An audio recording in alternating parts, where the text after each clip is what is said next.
El contexto de Espacio 4, con Gerardo Hernández. Gerardo, un gusto saludarte, muy buenos días. Juan, buenos días, así me hace todo el auditorio, un placer estar con usted nuevamente este miércoles frío y lluvioso acá en Saltillo.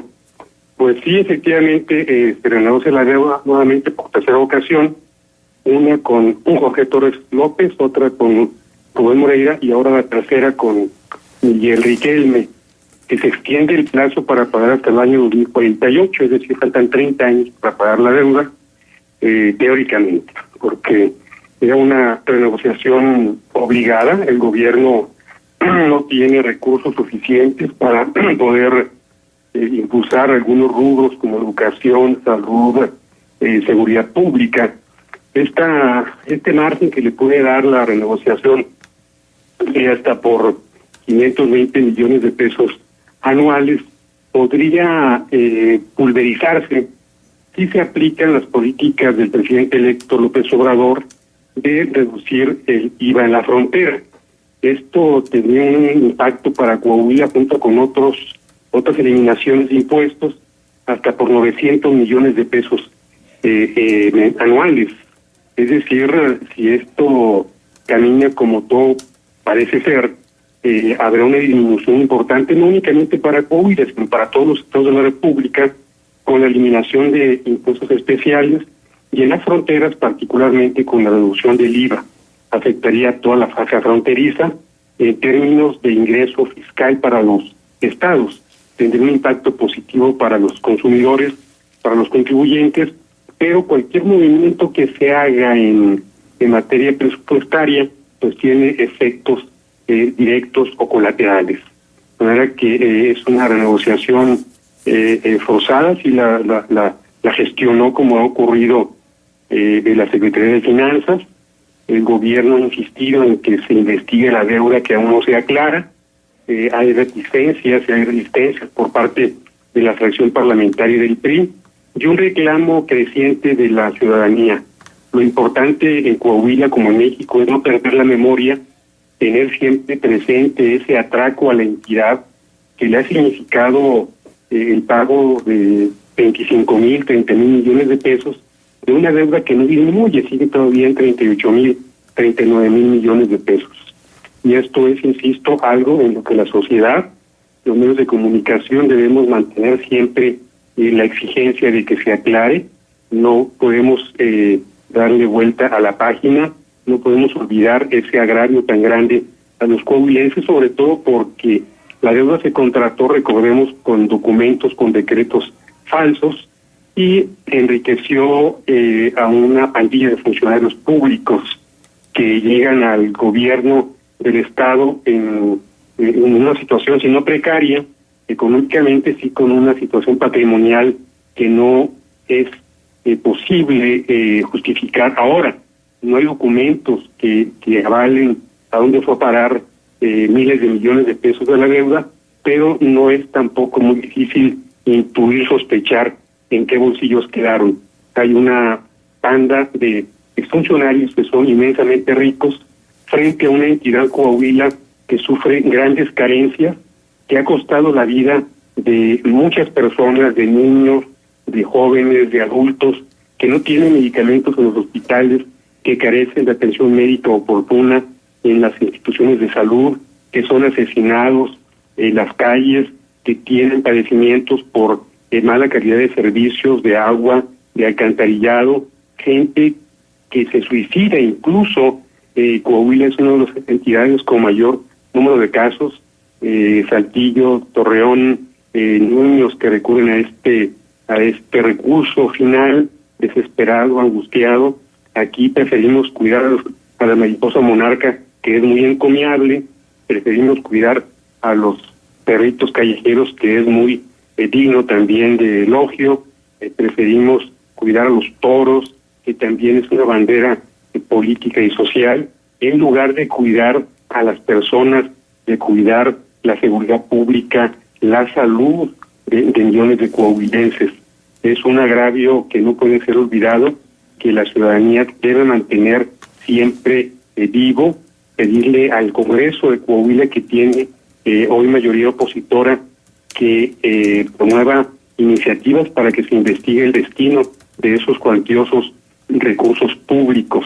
La administración de Humberto Moreira fue perversa, pero también con un alto grado de corrupción y de corruptibilidad, en la cual cayeron desafortunadamente muchos agentes sociales, políticos, económicos. Humberto Moreira repartió dinero como si tuviera la propiedad de las máquinas de hacer billete del Banco de México.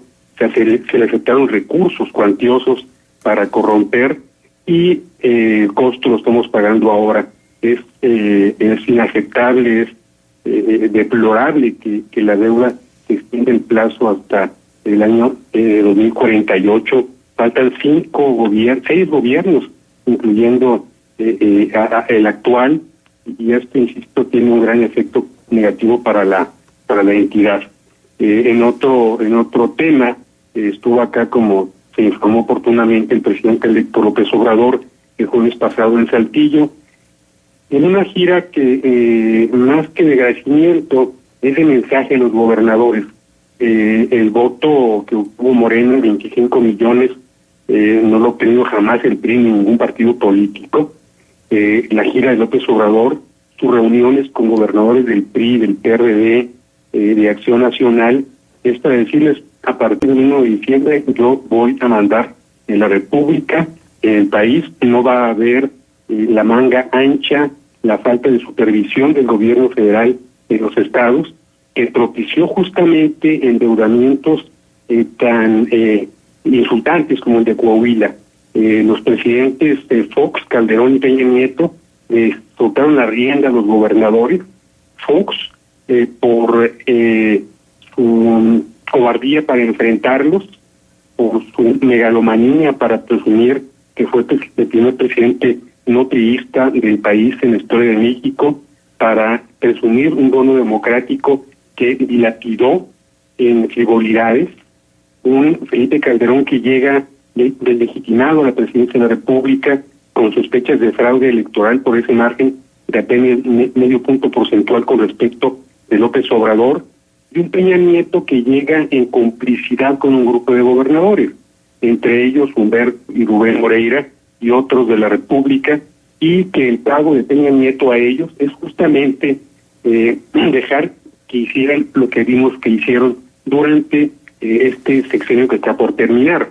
Los gobernadores de los estados, y Peña Nieto lo fue del Estado de México, impulsaron la candidatura del actual presidente, el presidente saliente, con recursos públicos del erario.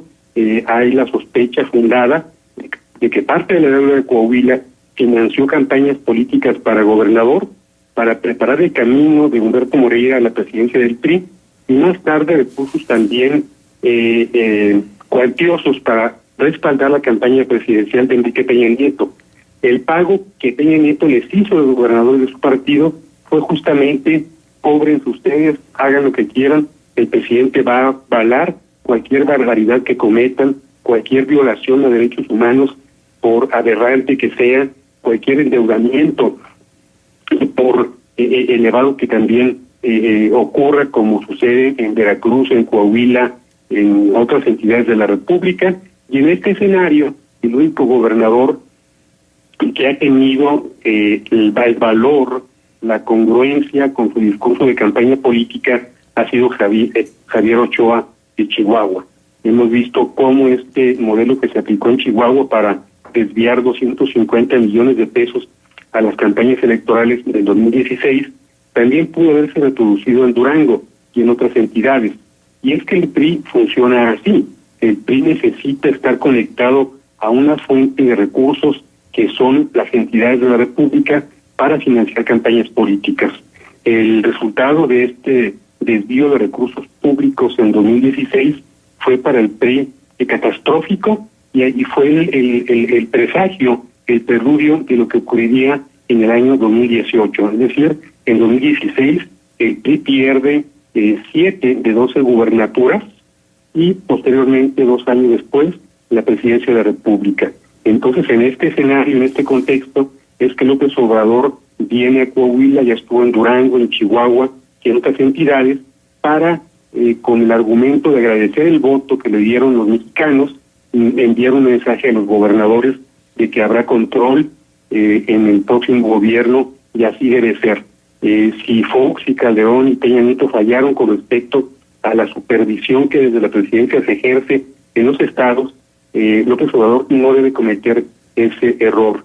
Una de sus figuras tutelares es Madero, como el autor de la segunda transformación en México. El error del presidente Madero fue confiar en unas fuerzas armadas desleales que apoyaban a otro proyecto político, el de Victoriano Huerta. Finalmente fue en ese caso destituido de la presidencia Madero, de manera que ese es el mensaje de fondo de López Obrador en este recorrido por los estados.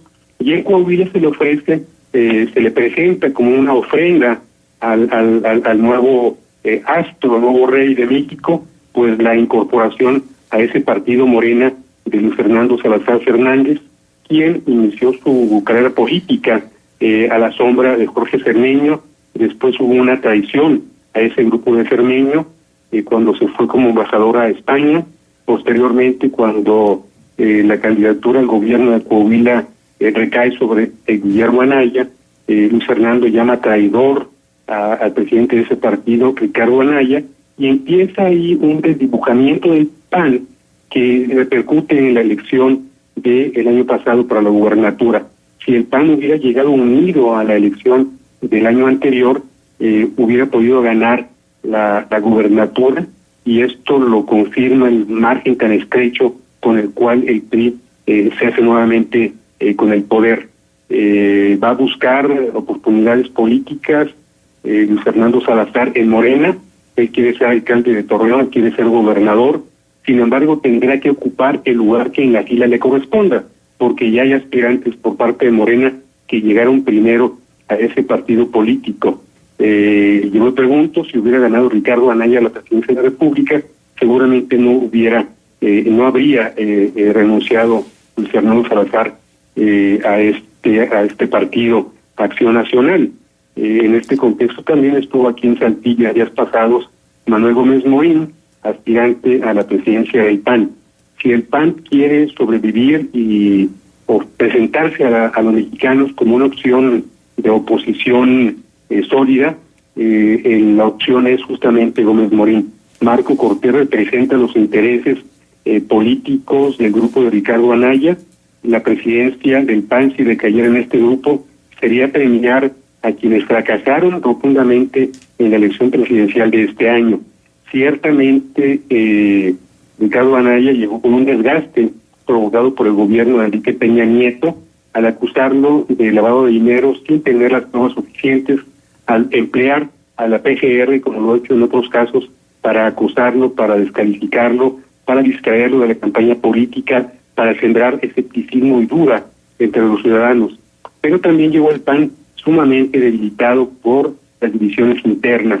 La renuncia de Margarita Zavala a Acción Nacional fue un golpe que lastró la candidatura de Ricardo Anaya, porque golpeó al panismo tradicional. Y si recordamos, en las encuestas todavía de 2016 y 2017, la única candidata que estuvo arriba varios puntos porcentuales de López Obrador fue justamente Margarita Zavala. En fin, Acción Nacional se enfrenta como el PRI en su propio laberinto, su propia crisis, por incompetencias, por corrupción, por falta de unidad y también por demasiado protagonismo.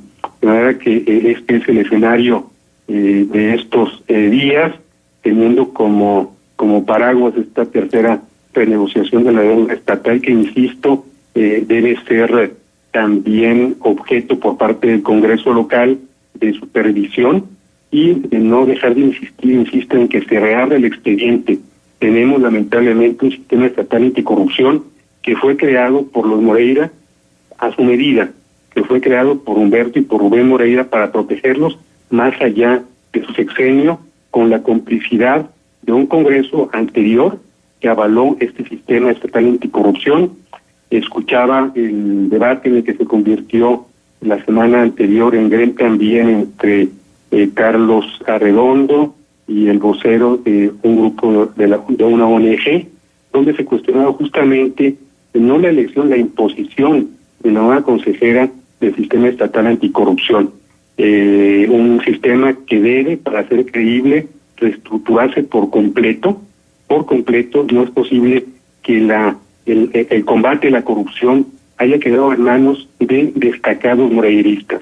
En este escenario poco se podría hacer, y es mucho el trabajo que tiene encima el Congreso local de mayoría opositora, insisto, para que se reestructure el sistema estatal de corrupción, para que se investigue realmente la deuda de Coahuila, porque no es posible ni perdonar ni olvidar este atraco monumental que, insisto, no únicamente afecta a Coahuila, que lo hace profundamente, sobre todo los sectores más vulnerables, más necesitados, a los más pobres, y esto no es demagogia.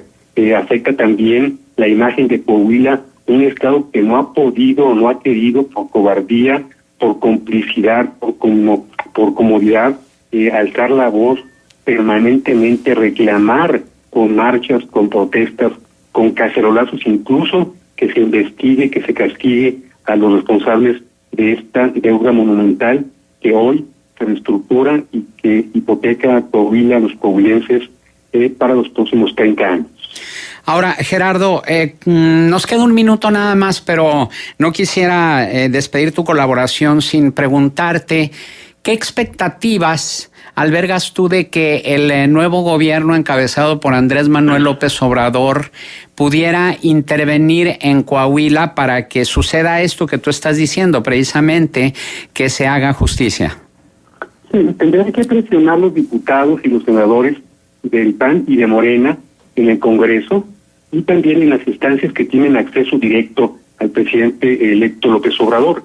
Esto lo ha planteado como una tarea personal pendiente el senador Armando Guadiana. Recordemos que el PRI tiene hoy apenas 2 diputados de mayoría relativa en el Congreso, y la presión debe ser por parte del Congreso Federal, en la Cámara de Senadores, en la Cámara Baja, en el Congreso local, pero también respaldados por la ciudadanía. Si la ciudadanía no responde, no presiona, esto difícilmente va a avanzar. Muy bien, Gerardo, ¿algún punto de contacto?